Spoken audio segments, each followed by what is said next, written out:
Alors, la vie a passé, ça a passé tellement vite, et les miracles continuaient tout le temps. Là, la maladie a continué de me prendre, et j'ai eu des choses, 3 cancers, comme je l'expliquais des fois dans mes conférences. Hein. J'ai eu commencé par un cancer d'intestin, que je ne vous ai pas raconté, mais j'ai eu ça quand j'étais religieuse. J'étais novice, et la Bonne Sainte-Anne est venue me guérir. Et puis, j'ai eu un cancer des organes en 72, et je me rappelle, ça, c'était la première apparition que j'ai eue, a eu lieu le 7 de mai, la journée de la fête de mon père, 1972. Alors, j'étais couchée, et tout à coup, une nuit, je me sens réveillée, lève-toi. J'ai dit, dis-moi pas que c'est encore la Bonne Sainte-Anne qui veut avoir quelque chose de moi, comme ça. Mais c'était pas la même voix. Alors, je me suis levée, et puis, je vous assure que c'était important que je me lève. Et là, j'arrive dans la cuisine, il était 3 heures de la nuit, je laisse toutes les lumières allumées, parce que je me demandais ce qu'il m'avait parlé, hein. Et là, comme je voyais rien, mais j'avais fait un petit peu, alors je me suis pris un petit verre de lait. Et en levant le verre de même, à peu près à 12 pieds de moi, dans la salle de télévision, parce que moi, j'étais dans la cuisine, là, où ce qu'on mangeait à table, et tout à coup, de la cuisine, je voyais la salle, hein. Je vois apparaître une silhouette dans la chaise. Mais ça, avant que ça vienne, que je reconnaisse la personne comme il faut, là, ça prend certainement 5 minutes. J'ai dit, qu'est-ce que c'est ça? Et là, c'était ma mère qui venait me visiter avec mes yeux du corps. J'ai parti pour me lever parce que je trouvais que je l'avais pas assez embrassé. J'avais pas dit assez que je l'aimais, mais j'étais trop jeune. Je comprenais pas, hein? Et là, c'était elle qui venait me dire, avec sa même voix, à l'âge de 52 ans, pour que je la reconnaisse comme il faut. Alors, elle était assise dans ma chaise. J'ai toujours gardé cette chaise-là. Je ne l'ai jamais donnée, cette chaise-là. Et là, tout à coup, elle a dit, Colette, je viens te dire... ben oui, j'ai dit, moi, c'est moi qui a commencé à parler. J'ai dit, maman, comment ça se fait que vous êtes ici? C'est Dieu qui a permis que je vienne te voir. Parce que tu auras une grande chose à faire sur la terre.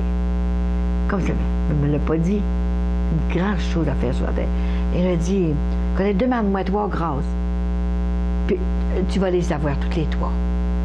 Et c'est rien que toi qui vas me voir. Parce que tu vas comprendre plus que les autres, plus que mon frère, puis les 2 enfants que mes parents avaient pris pour élever. Elle a dit, écoute-moi bien. Tu vas me parler. Pose-moi des questions. Pose-moi des questions pendant... oui, à peine pause, là. Alors, oui, je continue, là, sur la première apparition. Parce qu'une apparition et une vision, c'est pas tout à fait pareil. Une apparition, tu vois avec tes yeux du corps. Tu vois le personnage avec les yeux du corps, tandis qu'une vision, c'est avec les yeux du cœur, mais tu vois pareil exactement, tu les vois bouger, marcher, tout ça, mais tes yeux sont fermés, comme on dit, là, hein? Fait que là, c'était une apparition, et je me demandais pourquoi que maman m'apparaissait comme ça, hein? Et j'étais paralysée dans ce temps-là. J'avais tout un côté paralysé, là, hein? Une paralysie faciale. Il y avait le nerf trijumeau qui était complètement paralysé, et ça montait au cerveau tranquillement. Alors, j'avais demandé ma guérison, c'est sûr, j'avais crié très fort vers le ciel. Et là, c'est le 7 de mai. Elle a dit, demande-moi 3 grâces, et j'en ai demandé juste une. J'aurais pu en demander 3, voyez-vous, là. Je suis pas trop pire, hein. Et elle a dit, toi, tu vas les avoir toutes les 3. Alors, j'ai dit, maman, seulement ma paralysie que je veux guérir, c'est seulement. Alors, c'est ça qu'elle a dit, là. Elle a dit, dans 1 mois, jour pour jour, tu seras guérie de ta paralysie. Alors, j'étais tellement contente de ça. Maintenant, pose-moi des questions. Et pendant 20 minutes, j'ai posé des questions. C'était extraordinaire, elle m'a tout répondu, puis ce qui arrive à l'heure actuelle, elle me l'avait dit. Hein? Puis j'ai dit, maman, comment ça fait de temps que vous êtes au ciel? Elle a dit, je suis au ciel depuis 25 ans. Hein? C'est son 25e, là, au ciel. Elle a été 2 ans dans le purgatoire, elle est morte martyre. Alors, je peux vous dire que j'ai eu la leçon de ma vie, qu'on ne rentre pas comme ça au ciel. Si c'est pas aller-retour, hein? Et elle a été 2 ans dans le purgatoire, se purifier, parce que quand tu rentres dans le ciel, t'es saint. T'es déjà saint. En entrant dans le ciel, Dieu te fait un corps glorieux, en attendant que ton corps ressuscite à la fin du monde, là. Et puis, il te fait un corps glorieux et tu choisis ton âge. Comme ça. Et je ne sais pas si elle a choisi ça lorsqu'elle est décédée, mais quand il décède vieux, mais comme le pape Jean-Paul II, là, il a 33 ans au ciel. Il a choisi ça. Ça, c'est une autre chose que je vous reparlerai plus tard. Votre mère, vous aviez l'impression qu'elle avait quel âge? Elle avait l'âge qu'elle est décédée. Elle avait gardé son âge, 52 ans. Sa voix, puis, parce que je l'avais vue avec mes yeux du corps, là, sur ça. Alors, j'ai posé des questions, tout ça. Maman, est-ce que j'élève bien mes enfants? Est-ce que je suis correct? Est-ce qu'on va être ensemble au ciel, tout ça? Elle a dit, des enfants, ça s'élève avec une main de fer dans un gant de velours. Ça veut dire dans la vérité, dans la parole de Dieu, et dans un gant de velours, par la tendresse d'un cœur de mère. Mais dans la vérité de la parole de Dieu. Alors, elle m'avait dit ça. Et ensuite, elle m'a raconté beaucoup de choses qui allaient arriver. Puis j'ai demandé, maman, est-ce qu'il y a un enfer, un purgatoire? C'est sûr que le ciel, mais ça n'a pas de bon sens, l'enfer, maman, pour l'éternité. Je dis pas pour une fin de semaine, mais pour l'éternité, ça n'a pas de bon sens. Je trouve que c'est trop. Alors, c'est ça. Elle a dit la même chose que quelques années après que Saint-Anne m'a dit. Hein? Quand elle m'a dit, là, je vais te le dire, que l'enfer, il y en a une, c'est certain, il faut être infiniment saint pour entrer dans le paradis. Ça, c'est entendu. Hein? Alors, maman me l'a dit aussi, il y en a une, et qu'est-ce que tu fais de la justice de Dieu? Puis quelques années après, quand la mission a commencé, j'ai dit la même chose à grand-maman, puis elle a dit, qu'est-ce que tu fais de la justice de Dieu? Alors j'ai dit, qu'est-ce que vous faites au ciel, maman? Qu'est-ce que vous faites? Alors, elle a dit qu'il voit Dieu tous les jours, mais il ne voit pas les souffrances qu'on a, parce que ce ne serait pas le bonheur parfait. Il va pas sur la terre, il va être plus seul, c'est fini, c'était comme complètement une autre vie, hein, différente. Hein. C'est ce qui se passe. C'est seulement le bonheur, il voit seulement que les belles choses. Quand, mettons, les gens qui prient, là, comme moi, elle voit qu'est-ce que je fais, tu sais, parce qu'elle sait que je fais ça pour cette mission-là. Hein. D'ailleurs, quand je raconterai plus tard, là, qu'est-ce qu'elle m'a dit, M. Gourrier, tu sais, qu'elle est venue me parler pour me dire que mon père était rendu avec elle. Ça, c'est une autre chose que je raconterai. Ça exprime exactement qu'est-ce qu'elle fait maintenant. Alors, elle m'a parlé, puis elle m'a dit beaucoup de choses, et puis pendant 20 minutes de temps, elle m'a parlé. J'en revenais pas. Mais moi, après, quand elle est partie, là, après, je ne peux pas vous dire tout ce qu'elle m'a dit, là, il y a des choses que je ne peux pas dire non plus, là. Et là, c'était extraordinaire. C'est comme si elle avait fondu. Et moi, j'ai essayé de me lever pour aller l'embrasser. Puis je devais peser 1000 livres, je n'étais pas capable de me lever de la chaise. Elle ne voulait pas que je lui touche. Hein. Alors, j'ai resté là. Puis là, elle a fondu complètement, la chaise est revenue comme avant. Elle est partie. Avant de partir, elle m'a dit, c'est vrai, elle m'a dit, je reviendrai te parler. Puis elle est venue aussi. Elle est venue en 2007. Avec quelque chose, hein? Après 36 ans, et que mon père était décédé, elle est venue me parler pour me dire qu'il s'occupait de moi, de nous autres, mais c'est moi. Je rencontre ça dans une autre place. Alors ça c'était une vision, une apparition. Mais il faut dire que j'avais pas pardonné aussi à Dieu. Parce que j'étais choquée que ma mère meure, que j'en avais tant besoin. Je ne l'avais pas vraiment pardonné. Pourquoi il ne prend pas une femme qui est une vieille, à 52 ans, puis je n'avais besoin? C'est pour te dire que le pardon, c'est très important. Il fallait... Mais j'ai demandé un jour, pourquoi maman t'as tes 2 ans dans le purgatoire? Pourquoi? Elle a dit qu'elle avait manqué beaucoup de messes le dimanche. Vois-tu, hein? Et puis, elle n'était pas toujours malade. Puis, elle n'y allait pas. C'est vrai qu'il n'y avait pas d'auto pour la... Hein, c'était loin, à pied, tout ça, là. Puis, c'était une personne qui était malade aussi. Mais quand même, hein? Mais c'était pour ça. Fait que je me dis, c'est important, la pratique religieuse, là. Très important, là, tu sais. Et ensuite, après toute cette vision-là, moi, elle a dit dans un mois. Alors, j'ai trouvé le mois long. Jour pour jour, ça me mettait au 7 de juin. Et là, mais comme j'allais à la messe tous les jours, après cette apparition-là, j'ai descendu à l'église voir M. le curé pas de vin. Jamais que j'oublierai son nom. C'était un organisateur, un curé hors pair. Et lui, la crèche de Noël, c'était une crèche vivante dans le cœur de l'église. C'était extraordinaire. Et puis là, j'ai raconté ça. Parce que j'allais à la messe dans la sacristie. Je n'étais plus regardable, hein, parce que j'étais tout paralysé. Et j'avais une espèce de voile ici, là, puis des grosses lunettes, tout ça. Et j'allais dans la sacristie à la messe. Et tout à coup, j'avais été me faire examiner par le médecin, l'ophtalmologiste, là, parce que mon œil, il y avait un qu'un œil qui restait, et que je voyais. L'autre vacillait tout le temps de même, là, puis je voyais quasiment plus avec. Ça faisait combien de temps que vous étiez paralysé? 2 ans. Ouais, ça faisait 2 ans que j'étais paralysée, puis j'avais promis. Juste des coups de même, là, oui, quand je me suis levée le matin paralysée. Et là, moi, je me demandais comment ça se fait, j'avais paralysé de même, là, hein. Il fallait que je passe par là, hein. Et puis là, c'est là que j'ai demandé, là. J'ai demandé tellement de grâce, là. Mais je peux pas rester de même, ça n'a pas de bon sens. Et j'avais quelque chose à te dire, là. Ça m'a passé, là. C'était important ce que je voulais te dire, là. Attends un petit peu. Alors, qu'est-ce qu'elle m'a dit, là, t'as peu? Oui, après, j'étais dans la sacristie. Bon, c'est le 7 de juin. Bon, le 7 de juin.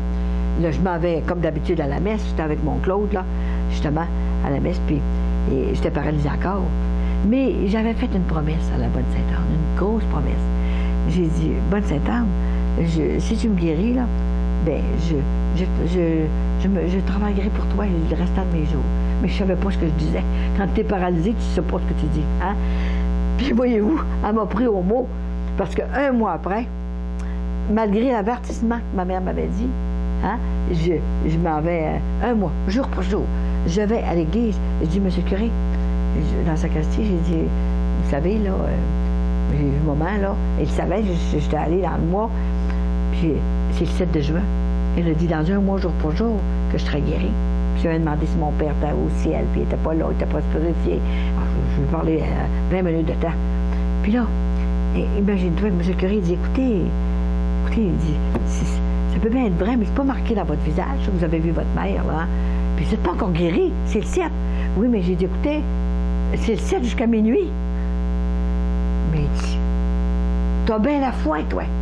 Il n'en revenait pas jusqu'à minuit, puis il était 7h15 du soir. Mais là, ben, écoute, Colette, je fête mon 14e anniversaire. Je me rappelle l'année, 14e anniversaire de sacerdoce.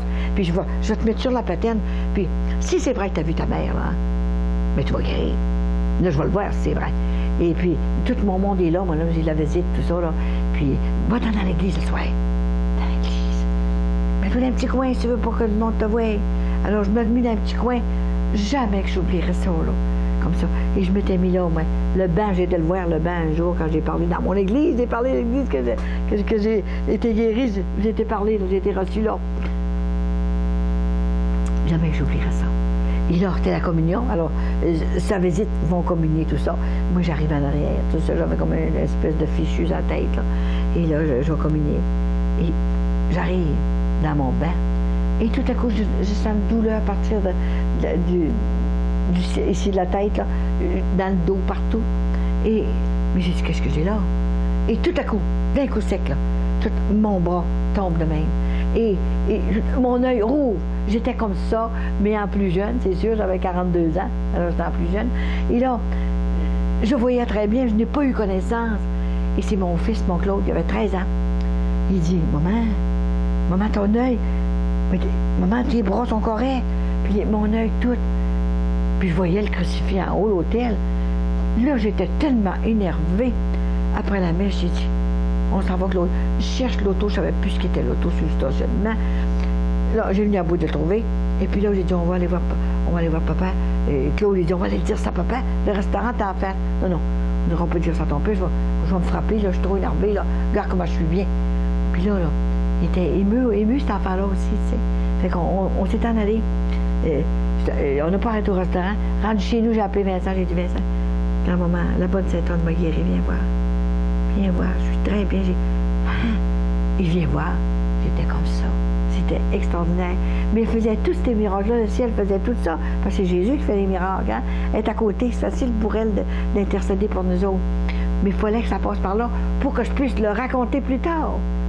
Dans la paralysie, complètement aveugle d'un côté ou ce côté-là, le côté droit. La main était vraiment paralysée? Oui, comme ça. Comme ça. La bouche de main, la bouche croche. C'est le nerf trijumeau qui était paralysé. Ça part du cerveau, le nerf trijumeau, ça passe par en arrière de l'oreille. Et c'est dans la colonne. Parce que ça se rend dans la colonne. Hein. Alors, c'est pour ça que ça m'a donné un choc dans ma colonne hein, quand c'est revenu d'un coup sec comme ça. Alors, après que j'ai été guérie, moi, j'ai attendu 3-4 jours et j'ai retourné voir me faire donner un témoignage. J'ai le témoignage de la guérison. Hein. J'aurais dû le préparer, je ne l'ai pas, là, tu sais. Et le témoignage, je vous montrer tout ça, ces photos-là, le témoignage. Et puis là, j'ai dit au docteur Belzile, jamais, et dans l'anal de Sainte-Anne aussi, ça a paru dans l'anal de Sainte-Anne, hein.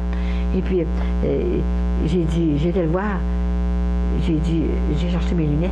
Parce que ça a commencé, j'avais été me faire arranger la vue le lundi. Mon miracle a eu lieu le mercredi, la journée de tard. Et le vendredi, j'ai été chercher j'ai été montrer ça. Mais ce que vous avez là, j'ai plus besoin de lunettes. Ben oui, mais je viens de vous examiner, j'ai été garder mon œil. On va attendre une minute, il me fait asseoir sur la chaise, et je vais réexaminer encore. Vous savez comment que j'étais? Ça marchait de même. Puis je vois bien ça, là. Mon œil était plus fort que l'autre.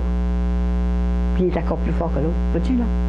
Fait que, mais il dit, il n'y a pas besoin de lunettes. Fait qu'on va laisser faire ça, là. On payait dans ce temps-là, il n'y a pas d'assurance maladie, rien. Fait que là, ben j'ai dit, faites-moi des verres fumés pour le soleil. Fait que je les ai gardés, je les ai encore. Je ne suis pas capable de les jeter, je les ai encore. Hein? Alors, là, c'est quand le monde me voyait au restaurant, pour ça, je suis tombée un petit peu avec Vincent, il aidé. Mais là, il me voyait de notre œil, là. Parce que j'avais pas été, ça faisait 2 ans que je l'avais plus. Parce que ça n'avait pas de bon sens.